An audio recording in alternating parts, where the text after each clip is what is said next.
Pregnancy ടൈമിൽ നോമ്പെടുക്കാൻ പറ്റുമോ? നോമ്പെടുത്താൽ കുഞ്ഞിന് എന്തെങ്കിലും ബുദ്ധിമുട്ടുണ്ടാകുമോ? നോമ്പ് കാലത്ത് ഇത്തരം ചോദ്യങ്ങൾ വളരെ കോമൺ ആണ്. ഹായ്, ഞാൻ ഡോക്ടർ ഫസില ഫ്രം ജനനി ആയുർവേദ. ഗർഭിണിയുടെ ആരോഗ്യസ്ഥിതി അനുസരിച്ചാണ് ഇത് തീരുമാനിക്കേണ്ടത്.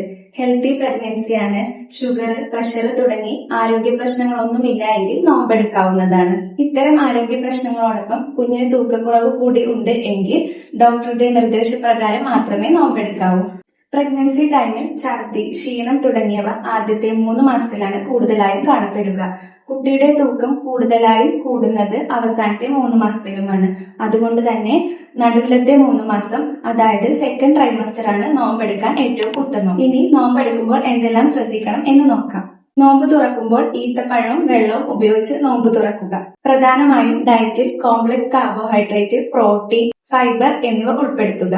അതായത് വിശപ്പ് കുറക്കാൻ സഹായിക്കുന്ന ഭക്ഷണങ്ങൾ കൂടുതലായും ഉൾപ്പെടുത്തുക. പൊതുവെ ചൂട് കൂടുതലുള്ള ഒരു സമയമായതിനാൽ വെള്ളം ധാരാളമായി കുടിക്കുക.